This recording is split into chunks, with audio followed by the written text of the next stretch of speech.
ദൈവ തിരുനാമം വാഴ്ത്തപ്പെടുമാറാകട്ടെ. ഇന്ന് രാത്രിയിൽ പിന്നെയും നമുക്ക് ഒരുമിച്ച് ദൈവത്തിൻ്റെ വചനത്തിന് മുമ്പിലായിരിക്കാനായി നമ്മുടെ കർത്താവ് നൽകി തന്നിരിക്കുന്ന ഈ നല്ല അവസരത്തെ ഓർത്ത് ഞാൻ ദൈവത്തിന് സ്തോത്രം ചെയ്യുന്നു. ഈ ക്ലാസ്സുകൾ പങ്കെടുക്കുന്ന എല്ലാ പ്രിയപ്പെട്ടവരെയും ഓർത്തും അപ്പോൾ തന്നെ ഇതിൻ്റെ റെക്കോർഡഡ് വീഡിയോ യൂട്യൂബിൽ ശ്രദ്ധിക്കുന്ന എല്ലാ പ്രിയപ്പെട്ടവരെയും ഓർത്തും കർത്താവിനെ സ്തുതിക്കുന്നു, എൻ്റെ സ്നേഹവന്ദനങ്ങളെ അറിയിക്കുന്നു. എഫേസ് ലേഖനം 2-ാം അധ്യായത്തിലാണ് നമ്മൾ നിൽക്കുന്നത്. 2-ാം അധ്യായത്തിൻ്റെ ഏകദേശം അവസാന ഭാഗങ്ങളിലേക്ക് നമ്മൾ എത്തിച്ചേർന്നിരിക്കുകയാണ്. ഇനി ഒരു 3 വാക്യവും കൂടിയാണ് ഈ 2-ാം അധ്യായത്തിൽ നമുക്ക് ചിന്തിക്കാനായിട്ടുള്ളത്.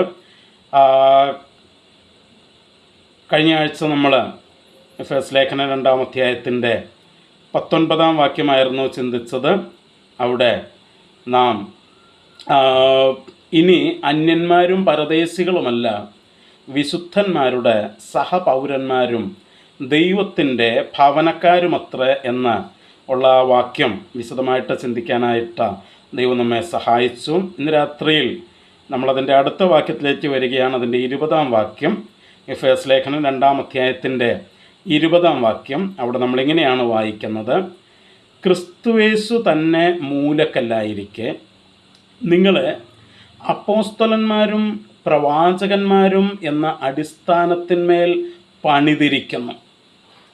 അപ്പം കഴിഞ്ഞ ദിവസം 19-ാം വാക്യത്തിൽ നമ്മൾ പറഞ്ഞു, നമ്മൾ വിശുദ്ധന്മാരുടെ സഹപൗരന്മാരും ദൈവത്തിൻ്റെ ഭവനക്കാരുമായിട്ട്. അപ്പോൾ ഒരു നാഷണാലിറ്റി, ഒരു ദേശീയതയും അതിനേക്കാളപ്പുറത്ത് ഒരു ഫാമിലി റിലേഷൻഷിപ്പ്, ഒരു കുടുംബ ബന്ധവും നമുക്ക് ലഭിച്ചു എന്ന് നമ്മൾ കഴിഞ്ഞ ആഴ്ച ചിന്തിച്ചു. എന്നാൽ ആ ഒരു ബന്ധത്തിലേക്ക് വെറുതെ അങ്ങോട്ട് കൊണ്ടുവരിക മാത്രമല്ല ദൈവം ചെയ്തത്. പിന്നെയോ അവൻ നമ്മെ ഒരു ബിൽഡിങ് പോലെ, ഒരു കെട്ടിടം പോലെ എന്ത് ചെയ്യാണ്, പണിയുന്നു എന്ന് നമ്മൾ വായിക്കുകയാണ്. എങ്ങനെ? ഒരു അടിസ്ഥാനത്തിന്മേൽ പണിയുകയാണ്. ഒരടിസ്ഥാനത്തിന്മേൽ പണിയുകയാണ്.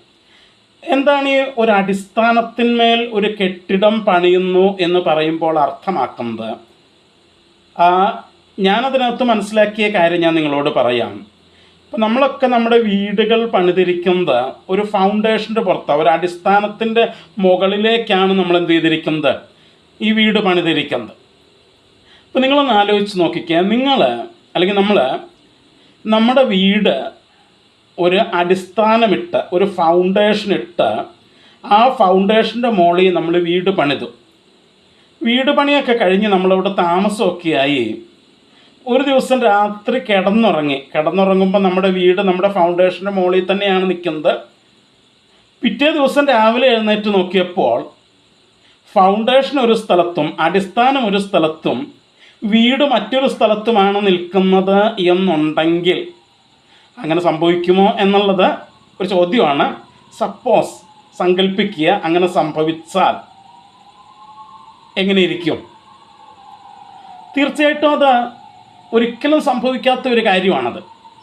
കാരണം ആ കെട്ടിടം ഒരു വീടായിട്ട് നിലനിൽക്കണമെന്നുണ്ടെങ്കിൽ അതിനെ ഏത് അടിസ്ഥാനത്തിൻ്റെ മുകളിലാണോ കെട്ടിയിരിക്കുന്നത്, പണിതിരിക്കുന്നത്, ആ അടിസ്ഥാനത്തിന്മേൽ അത് നിലനിൽക്കുന്നിടത്തോളം കാലമാണ് അതൊരു കെട്ടിടമായിട്ട് എന്ത് ചെയ്യുന്നത്, ഭംഗിയുള്ള ഒരു കെട്ടിടമായിട്ട് അവിടെ നിൽക്കുന്നത്. ഈ അടിസ്ഥാനത്തിൽ നിന്നത് മാറിക്കഴിഞ്ഞാൽ ഓൺ ദ സ്പോട്ട് ഇതെല്ലാം കൂടെ ചീട്ടുകൊട്ടാരം പോലെ എന്ത് ചെയ്യും, തകർന്നു പോകും. അത് കോടിക്കണക്കിന് രൂപ മുടക്കി നമ്മൾ പണിത കെട്ടിടമായാലും കുഴപ്പമില്ല. ഏത് ഫൗണ്ടേഷൻ്റെ മുകളിൽ, ഏത് അടിസ്ഥാനത്തിൻ്റെ മുകളിലാണോ പണിതിരിക്കുന്നത്, ആ അടിസ്ഥാനത്തിൽ നിന്ന് തെന്നിക്കഴിഞ്ഞാൽ പിന്നെ ഇത് കോടിക്കണക്കിന് രൂപയുടെ ബുർജ് ഖലീഫ ആയാലും കുഴപ്പമില്ല.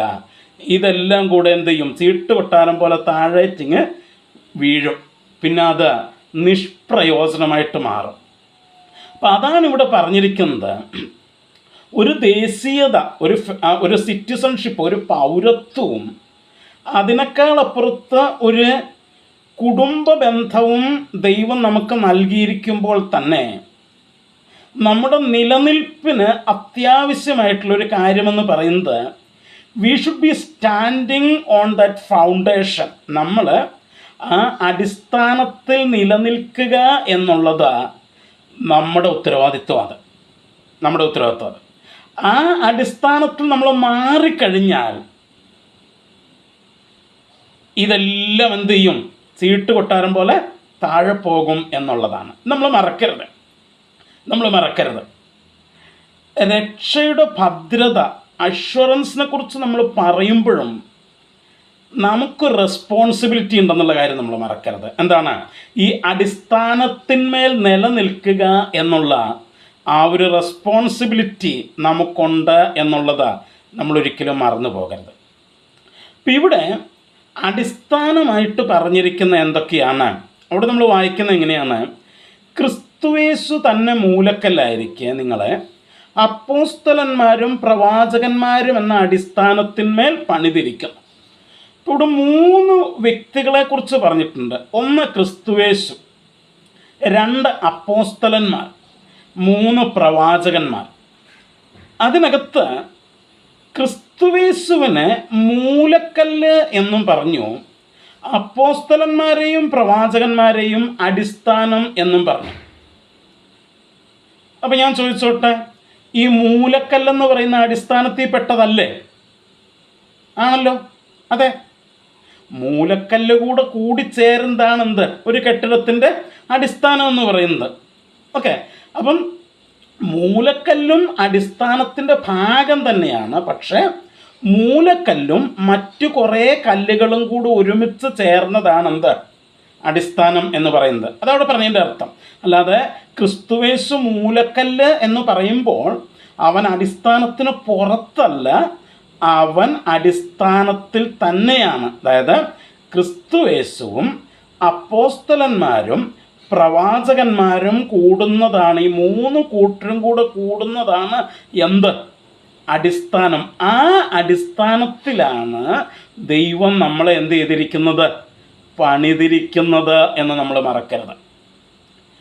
അപ്പം അവിടെ ഈ 3 കൂട്ടർ ആരൊക്കെയാണ്? അപ്പോസ്തലന്മാർ, പ്രവാചകന്മാർ, ക്രിസ്തു. അവിടെ ക്രിസ്തുവിനെ കുറിച്ച് പറഞ്ഞിരിക്കുന്നത് എന്താണ്? ക്രിസ്തുയേശു തന്നെ മൂലക്കല്ലായിരിക്കെ, കോർണർ സ്റ്റോൺ. മലയാളത്തിൽ മൂലക്കല്ല് അല്ലെങ്കിൽ മൂലക്കല്ല് എന്ന് ഉപയോഗിച്ചിരിക്കുന്നതെങ്കിലും ഇംഗ്ലീഷിൽ ഉപയോഗിച്ചിരിക്കുന്നത് ഒരല്പം വ്യത്യാസമുണ്ട്. ചീഫ് കോർണർ സ്റ്റോൺ എന്നാണ് ഉപയോഗിച്ചിരിക്കുന്നത്. എന്താ അതിൻ്റെ അർത്ഥം? പ്രധാനപ്പെട്ട മൂലക്കല്ല്,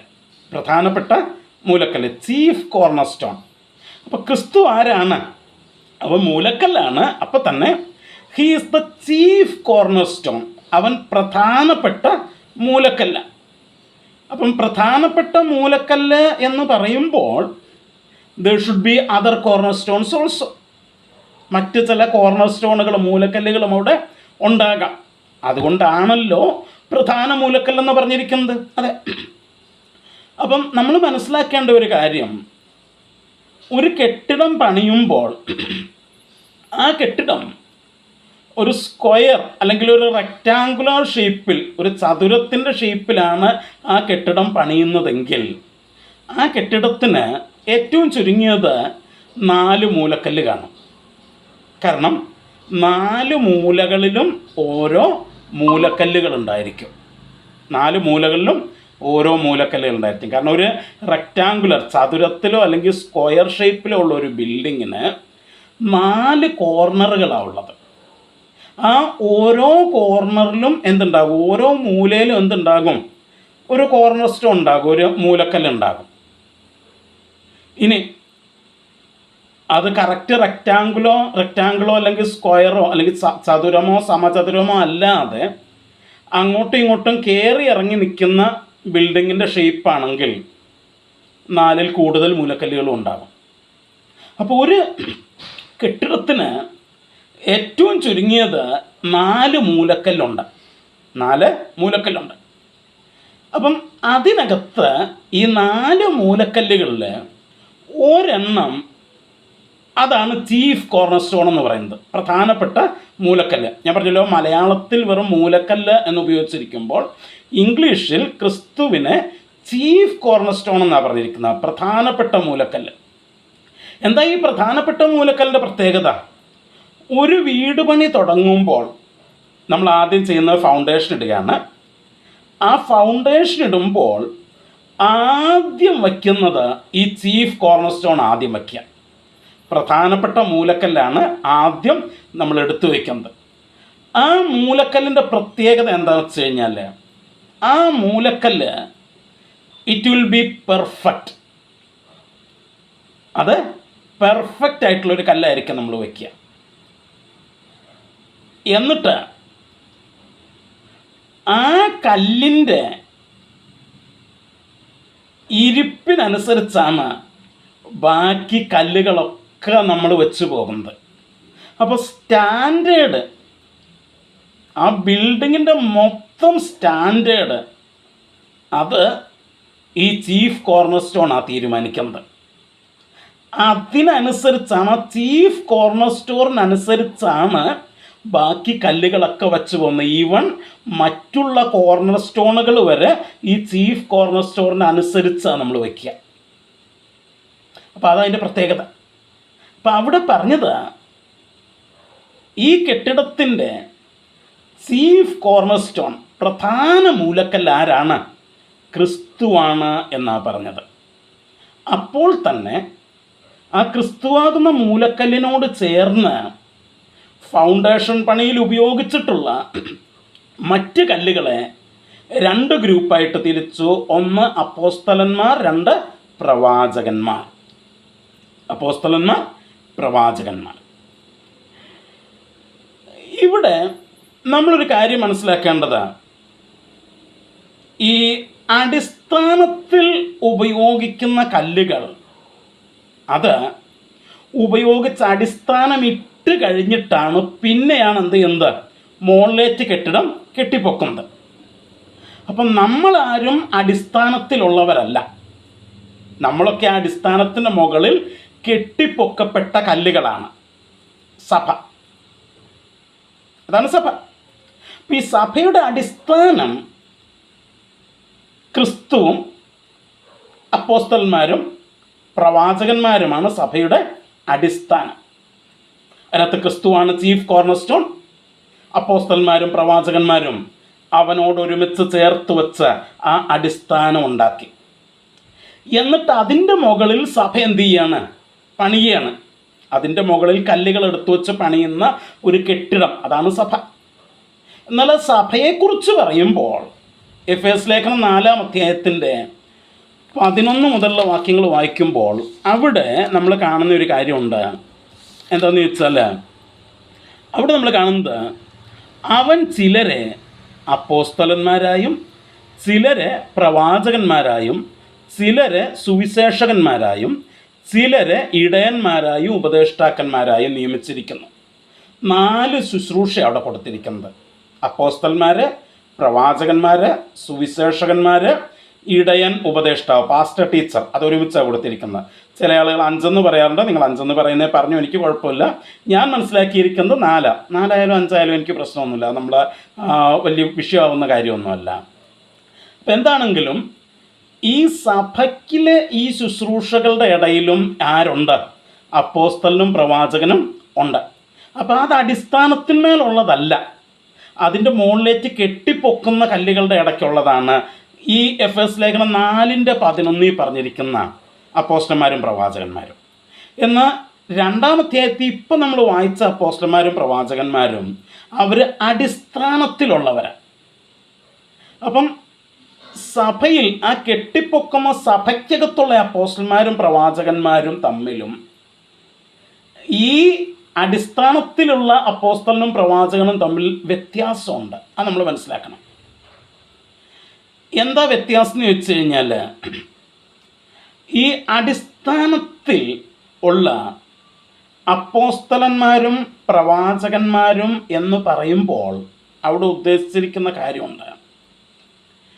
ഈ കർത്താവ് തിരഞ്ഞെടുത്ത അപ്പോസ്തലന്മാർക്ക് അവർക്ക് ഒരു പ്രത്യേക അതോറിറ്റി ഉണ്ടായിരുന്നു. എന്താണെന്ന് ചോദിച്ചാൽ,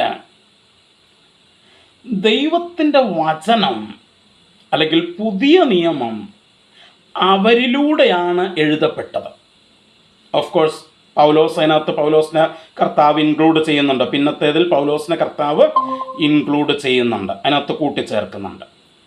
ഞാൻ പറഞ്ഞത്, അപ്പോൾ ഈ അപ്പോസ്തലന്മാർ എന്ന് പറയുമ്പോൾ അവർ ബേസിക്കലി പുതിയ നിയമ എഴുത്തുകാരാണ് അവർ. അപ്പം അപ്പോസ്തലന്മാർ സഭയുടെ അടിസ്ഥാനം എന്ന് പറയുമ്പോൾ നമുക്കത് മനസ്സിലാക്കാനായിട്ട് കഴിയുന്നത് പുതിയ നിയമം എന്നാണ് നമുക്കത് മനസ്സിലാക്കാനായിട്ട് കഴിയുന്നത്. കാരണം അപ്പോസ്തലന്മാരിലൂടെയാണ് ദൈവം എന്ത് ചെയ്തിരിക്കുന്നത്? ഈ പുതിയ നിയമം നമുക്ക് നൽകിയിരിക്കുന്നത്. അത് വരമൊഴിയായിട്ട് എഴുതി ലഭിക്കുന്നതിന് മുമ്പ് അപ്പോസ്തലന്മാരുടെ പ്രസംഗങ്ങളിലൂടെയും അവരുടെ പഠിപ്പിക്കലുകളിലൂടെയും സഭയ്ക്ക് ലഭിച്ചുകൊണ്ടിരുന്നു. കുറച്ച് കാലഘട്ടങ്ങൾ കഴിഞ്ഞപ്പോൾ അത് രേഖപ്പെടുത്തി നമുക്കത് സെറ്റ് ചെയ്ത് തന്നിട്ടുണ്ട്.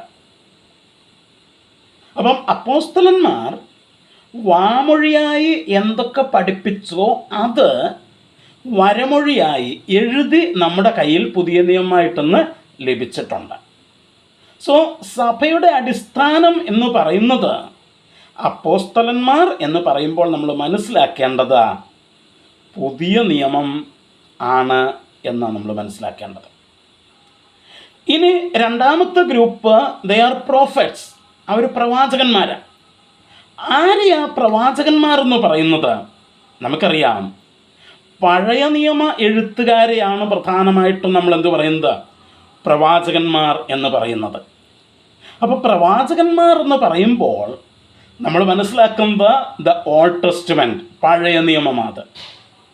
അതായത് ഉൽപ്പത്തി മുതൽ മലാഖി വരെയുള്ള 39 പുസ്തകങ്ങൾ ഉൾക്കൊള്ളുന്ന പഴയ നിയമമാണ് പ്രവാചകന്മാർ എന്ന് പറയുമ്പോൾ നാം ഉദ്ദേശിക്കുന്നത്.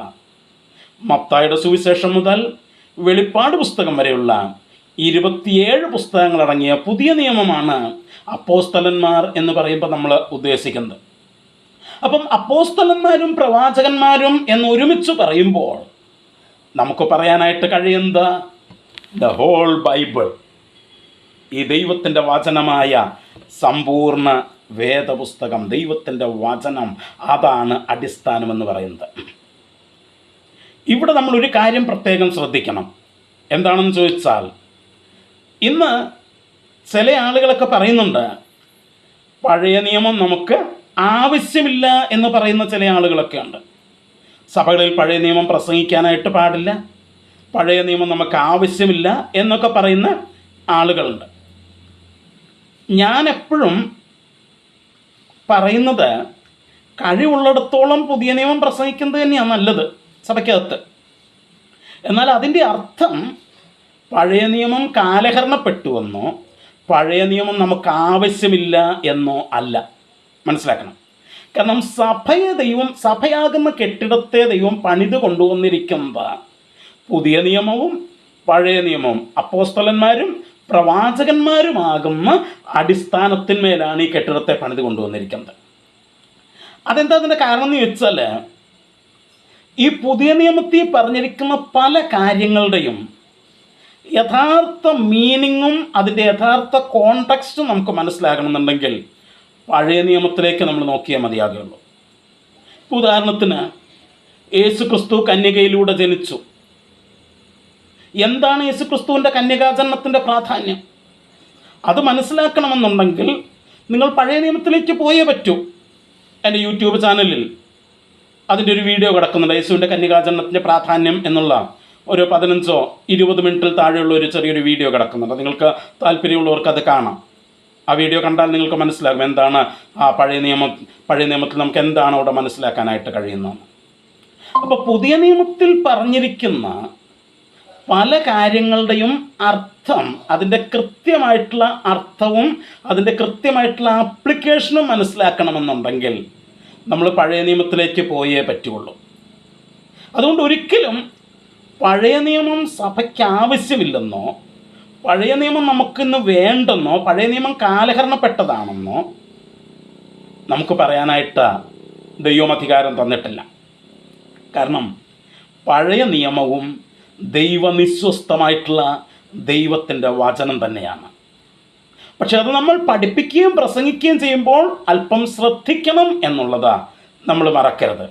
കാരണം പഴയ നിയമത്തിലെ ആ പഴയ ഉടമ്പടി, ഓൾഡ് കവനൻ്റ്, ഇസ്രായേലുമായിട്ട് ദൈവം ചെയ്ത ആ ഓൾഡ് കവനൻറ്റിലെ വ്യവസ്ഥകൾ നമ്മൾ ഇങ്ങോട്ടേക്കെടുത്ത് അപ്ലൈ ചെയ്യുമ്പോൾ ഒന്ന് ശ്രദ്ധിക്കണം. കാരണം ഇന്ന് നമ്മൾ നിൽക്കുന്നത് ആ ഓൾഡ് കവനൻറ്റിലല്ല, ന്യൂ കവനൻറ്റിലാണ്, പുതിയ ഉടമ്പടിയിലാണ് നമ്മൾ നിൽക്കുന്നത്. അപ്പോൾ ആ പഴയ ഉടമ്പടിയിൽ ദൈവം പലപ്പോഴും ഭൗതികമായിട്ട് അനുഗ്രഹിക്കുന്ന കാര്യങ്ങളൊക്കെ അവിടെ പറഞ്ഞിട്ടുണ്ട്. അത് പഴയ ഉടമ്പടിയിലാണ്, പഴയ കരാറിലാണ്. ഇന്ന് പലപ്പോഴും സുവിശേഷം പ്രസംഗിക്കുന്ന പലരും പ്രോസ്പെരിറ്റി ഗോസ്പൽ, സമൃദ്ധിയുടെ സുവിശേഷം പ്രസംഗിക്കാനായിട്ട് അവർ ശ്രമിക്കുമ്പോൾ അവർ ചെയ്യുന്നത് ആ പഴയ ഉടമ്പടിയുടെ ഭാഗമായിട്ട് ദൈവം പറഞ്ഞിരിക്കുന്ന പല കാര്യങ്ങളും എടുത്തിട്ട് അവർ പ്രോസ്പെരിറ്റി ഗോസ്പൽ പ്രസംഗിക്കുന്നത്. But that is invalid. അത് അങ്ങനെ നമ്മൾ ചെയ്യരുത്. കാരണം നമ്മളിന്ന് നിൽക്കുന്നത് പുതിയ കവനൻറ്റില്ല. ആ കവനൻറ്റിൽ ദൈവം നമുക്ക് വാഗ്ദത്തം ചെയ്തിട്ടുള്ളത് നിത്യജീവനും ആത്മീക അനുഗ്രഹങ്ങളുമാണ്. എന്നാൽ പഴയ കവനൻറ്റും അതിൻ്റെ ചരിത്ര പശ്ചാത്തലങ്ങളും അത് കയറി വന്ന വഴികളും ഒക്കെ നാം കൃത്യമായി മനസ്സിലാക്കി കഴിയുമ്പോഴേ ഈ പുതിയ കവനൻറ്റിൻ്റെ പ്രാധാന്യവും അതിൻ്റെ മനോഹാരിതയും നമുക്ക് മനസ്സിലാക്കാനായിട്ട് കഴിയുള്ളൂ. പഴയ നിയമത്തിലെ പല കാര്യങ്ങളും നമ്മൾ കൃത്യമായി മനസ്സിലാക്കിയെങ്കിൽ യേശുവിനെ കുറിച്ച് പോലും നമുക്ക് കൃത്യമായിട്ട് മനസ്സിലാക്കാനായിട്ട് കഴിയുള്ളൂ. അതാ പഴയ നിയമത്തിൻ്റെ പ്രത്യേകത. അതുകൊണ്ടാണ് ഞാൻ പറഞ്ഞത്, പഴയ നിയമം ഒരിക്കലും വേണ്ടെന്ന് പറയാൻ ആർക്കും അധികാരമില്ല.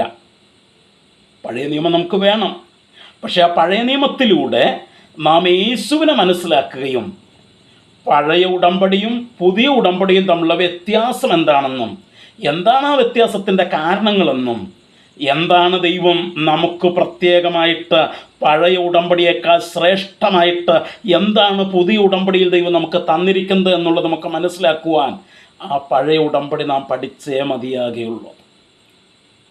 ഓക്കെ, അപ്പോൾ അതാണ് അതിൻ്റെ പ്രത്യേകത. അതുകൊണ്ടാണ് സഭയെ അപ്പോസ്തലന്മാരും പ്രവാചകന്മാരും എന്ന അടിസ്ഥാനത്തിന്മേൽ പണിതിരിക്കുന്നു എന്ന് പറയുന്നത്. ഇനി മൂന്നാമത്തെ പറഞ്ഞത് ക്രിസ്തുയേശു അവൻ ചീഫ് കോർണർ സ്റ്റോറാണ്, അവൻ പ്രധാന മൂലക്കല്ലാണ്. അപ്പം ക്രിസ്തു ആരാണ്? യോഹന്നാന്റെ സുവിശേഷം 1-ാം അധ്യായത്തിൻ്റെ 1-ാം വാക്യത്തിൽ നമ്മൾ വായിക്കുന്നു, ആദിയിൽ വചനമുണ്ടായിരുന്നു, വചനം ദൈവത്തോടു കൂടെയായിരുന്നു, വചനം ദൈവമായിരുന്നു. ഇനി അതേ അധ്യായത്തിൻ്റെ, യോഹന്നാന്റെ സുവിശേഷം 1-ാം അധ്യായത്തിൻ്റെ 14-ാം വാക്യത്തിൽ നമ്മൾ വായിക്കുന്നു, ആ വചനം ജഡം ധരിച്ച് നമ്മുടെ ഇടയിൽ പാർത്തു. അതാരാ? ക്രിസ്തു. അത്. So who is Jesus Christ? യേശു ആരാണ്? അവൻ വേർഡ് ഓഫ് ഗാഡ് പേഴ്സോണിഫൈഡ്, ഒരു വ്യക്തിയായി തീർന്ന ദൈവത്തിൻ്റെ വചനമാണ് യേശു ക്രിസ്തു. അപ്പം നമ്മൾ പറഞ്ഞത് അപ്പോസ്തലന്മാരും പ്രവാചകന്മാരും എന്ന് പറയുമ്പോൾ പുതിയ നിയമവും പഴയ നിയമവും ഉൾക്കൊള്ളുന്ന എഴുതപ്പെട്ട ദൈവത്തിൻ്റെ വചനവും, യേശു ക്രിസ്തു ഒരു വ്യക്തിയായി തീർന്ന ദൈവത്തിൻ്റെ വചനവും. ഇതാണ് സഭയുടെ അടിസ്ഥാനം, നമ്മുടെ അടിസ്ഥാനം. ഈ അടിസ്ഥാനത്തിലാണ് നമ്മെ പണിതിരിക്കുന്നത്. എന്ന് വെച്ചാൽ ദൈവത്തിൻ്റെ വചനമാകുന്ന അടിസ്ഥാനത്തിലാണ് നമ്മെ പണിതിരിക്കുന്നത്. പഴയ നിയമവും പുതിയ നിയമവും ഉൾക്കൊള്ളുന്ന എഴുതപ്പെട്ട ദൈവത്തിൻ്റെ വചനവും, അപ്പോൾ തന്നെ വചനം ഒരു വ്യക്തിയായി തീർന്ന ക്രിസ്തു എന്ന ഒരു വ്യക്തി, അവനെ പ്രധാന മൂലക്കല്ലാക്കി ആ അടിസ്ഥാനത്തിൽ തന്നെ വച്ചിട്ട് അതിന്മേലാണ് നമ്മെ പണിതിരിക്കുന്നത്. Upon the word of God. മറക്കരുത്. അതുകൊണ്ടാണ് പ്രിയമുള്ളവരെ, ഈ ദൈവവചനത്തെ നമ്മൾ തെറ്റിപ്പോയി കഴിഞ്ഞാൽ ഇത് മൊത്തം താഴെ പോകുമെന്ന് ഞാൻ പറയുന്നതിൻ്റെ കാരണം ഇതാണ്. Because that is our foundation. അതാണ് നമ്മുടെ അടിസ്ഥാനം. എന്താണ് ദൈവവചന പ്രകാരമുള്ള ഉപദേശത്തിൻ്റെ പ്രാധാന്യം എന്ന് പലരും പറയാറുണ്ട്. ഉപദേശങ്ങൾ, ഡോക്ട്രിൻസ് പഠിക്കേണ്ട ആവശ്യമില്ല എന്ന് പറയാറുണ്ട്. ഞാൻ പറയുന്നത് അങ്ങനെയല്ല.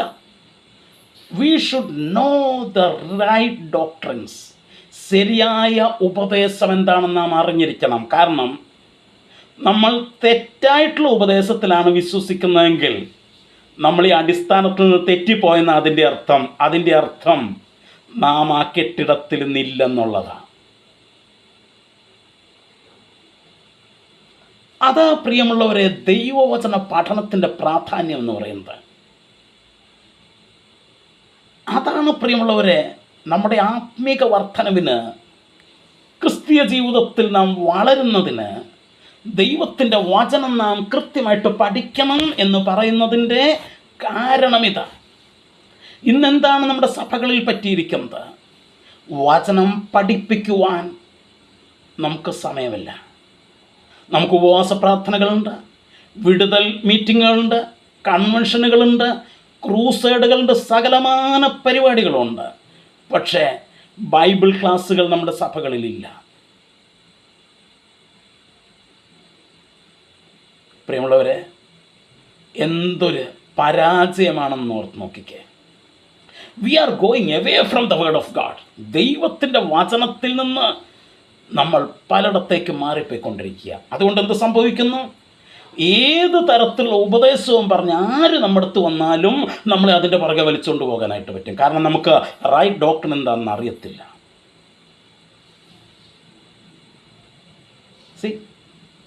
അതുകൊണ്ട് വചനം പഠിക്കുന്നത്, ഉപദേശം പഠിക്കുന്നത്, ഡോക്ട്രിൻ പഠിക്കുന്നത്, ഇറ്റ് ഈസ് സോ ഇമ്പോർട്ടൻറ്റ്.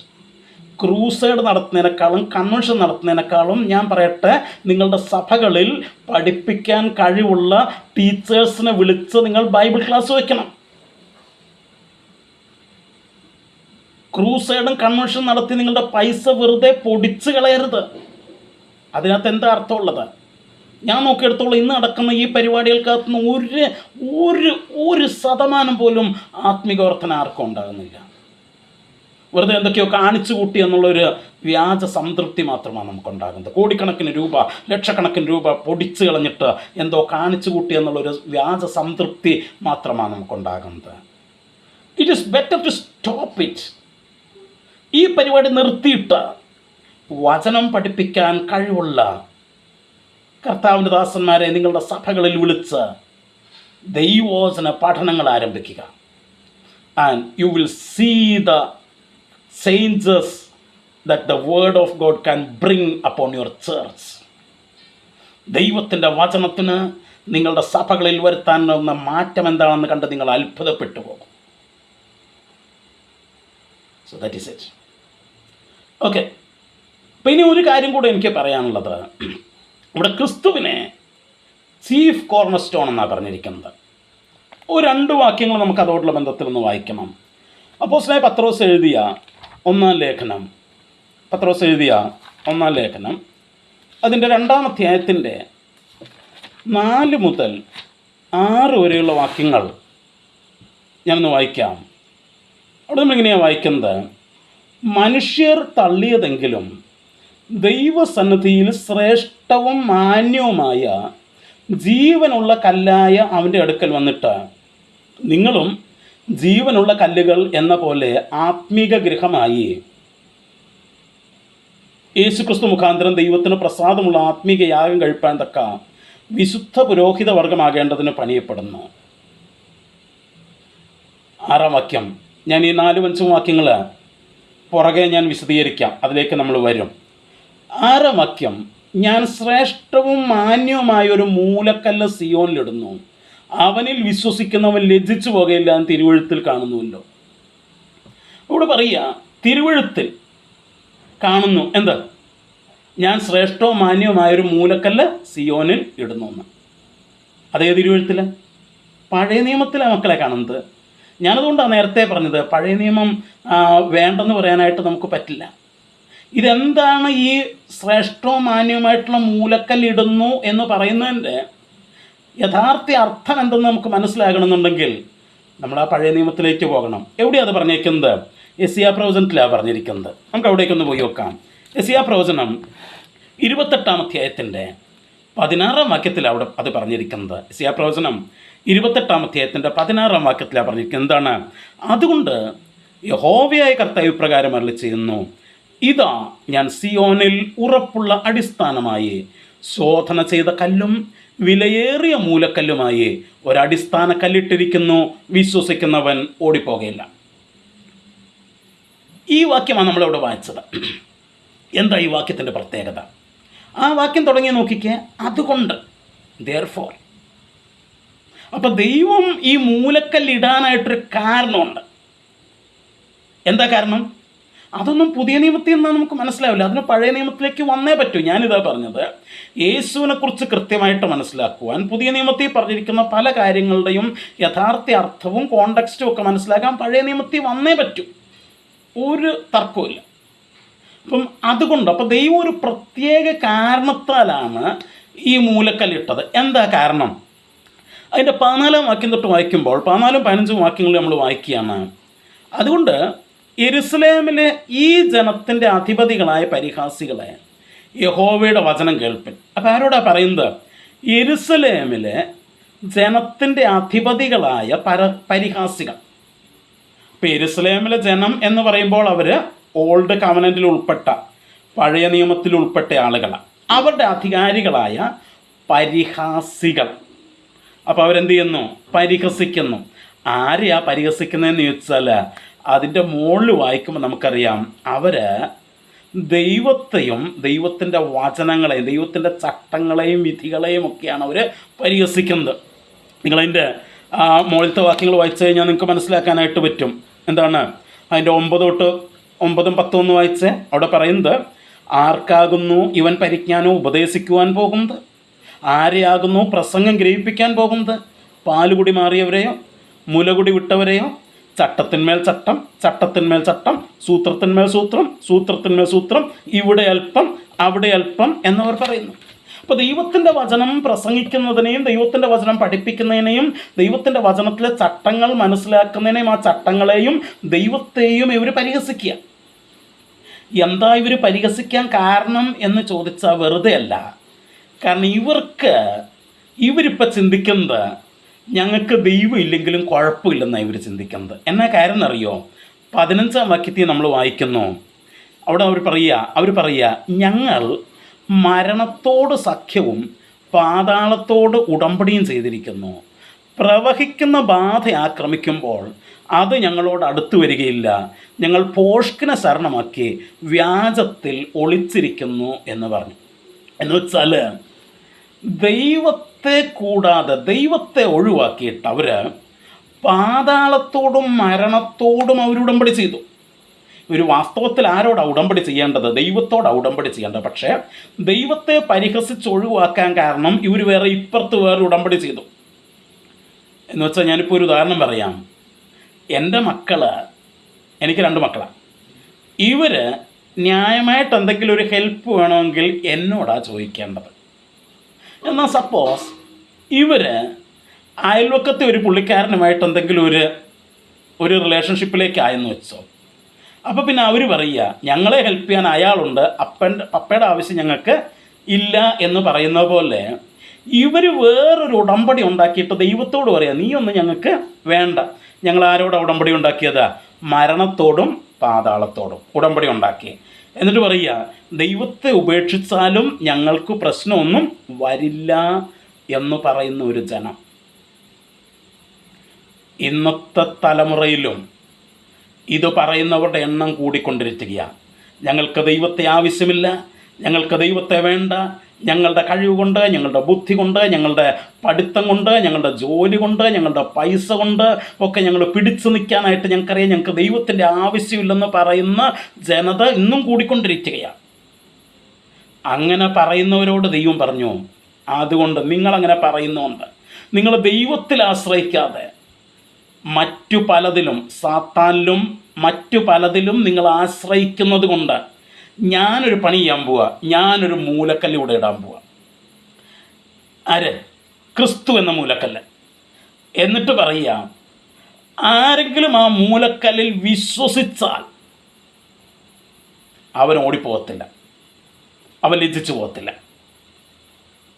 അപ്പോൾ വിശ്വസിക്കാത്തവൻ ലജ്ജിച്ചു പോകും. അതതിൻ്റെ താഴെ പറഞ്ഞിരിക്കുന്നത് 18-ാം വാക്യത്തിൽ, മരണത്തോടുള്ള നിങ്ങളുടെ സഖ്യം ദുർബലമാകും, പാതാളത്തോടുള്ള നിങ്ങളുടെ ഉടമ്പടി നിലനിൽക്കുകയില്ല, പ്രവഹിക്കുന്ന ബാധ ആക്രമിക്കുമ്പോൾ നിങ്ങൾ തകർന്നു പോകും.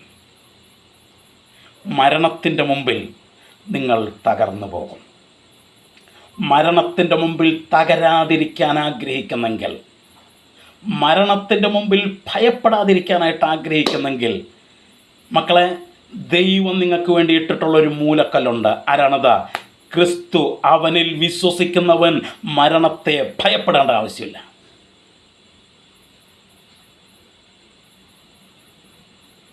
അതാ വാക്യത്തിൻ്റെ അർത്ഥം. അങ്ങനെ ഒരു മൂലക്കല്ല കർത്താവ് വിട്ടിരിക്കുന്നത്. ഞാൻ പകൽ നിങ്ങളോട് പറയട്ടെ,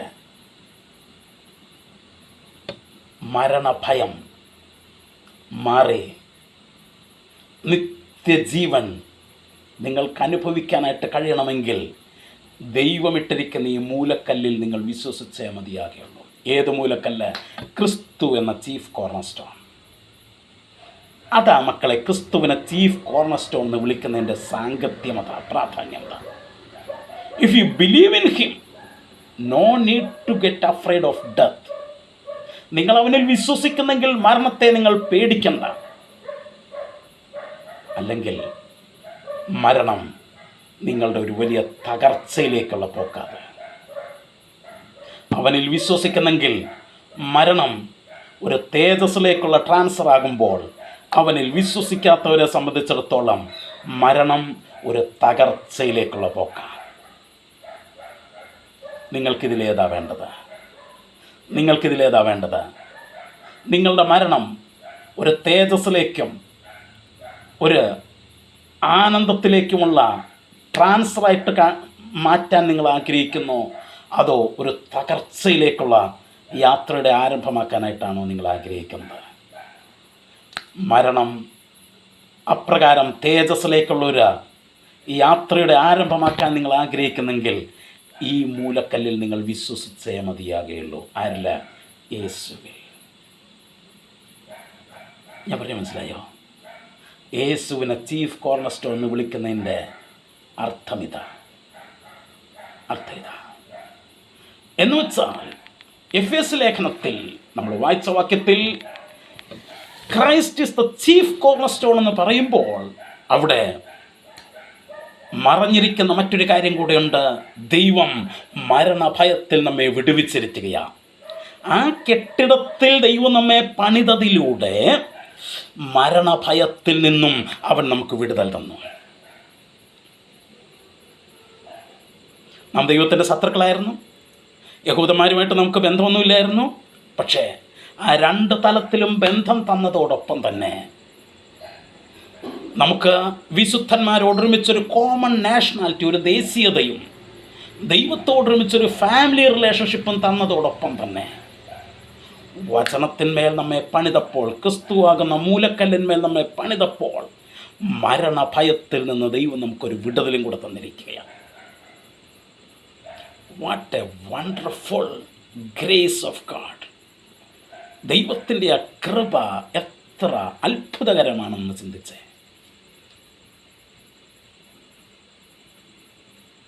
വി കനോട്ട് ഫാത്തം ഇറ്റ്. നമുക്കത് അളക്കാനായിട്ട് കഴിയത്തില്ല. He is the chief corner stone. എൻ്റെ വാക്കുകൾ ഇവിടെ അവസാനിപ്പിക്കട്ടെ. കർത്താവിനെ വെച്ചാൽ ബാക്കി ഭാഗം നമുക്ക് അടുത്ത ആഴ്ച ചിന്തിക്കാം. മറക്കരുത്, അവൻ നമ്മെ പണിതിരിക്കുന്നത് വചനത്തിന്മേലാണ്. എഴുതപ്പെട്ട തിരുവചനത്തിന്മേലും ഒരു വ്യക്തിയായി ഈ ലോകത്തിലേക്ക് വന്ന യേശുവിന്മേലും. യേശു ആരാ? അവൻ പ്രധാന മൂലക്കല്ല. അവനെ പ്രധാന മൂലക്കല്ലാക്കിയത് പിതാവാം ദൈവമാക്കിയത് എന്തിന്? അവനിൽ വിശ്വസിക്കുന്നവർക്ക് മരണഭയത്തിൽ നിന്ന് മോചനം ലഭിക്കുവാൻ. മരണം അവരെ സംബന്ധിച്ചിടത്തോളം ഒരു തകർച്ചയല്ല, നിത്യതയിലേക്ക്, തേജസ്സിലേക്ക് ഉള്ള ഒരു ട്രാൻസ്ഫർ ആയിത്തീരേണ്ടതിന് ദൈവം അവനെ ഒരു മൂലക്കല്ലാക്കി തീർത്തു. Just believe in him. അവനിൽ വിശ്വസിക്കുക. നിങ്ങൾക്ക് അനുഗ്രഹം അനുഭവിക്കാനായിട്ട് കഴിയും. അതിനായി ദൈവം നമ്മെ സഹായിക്കട്ടെ.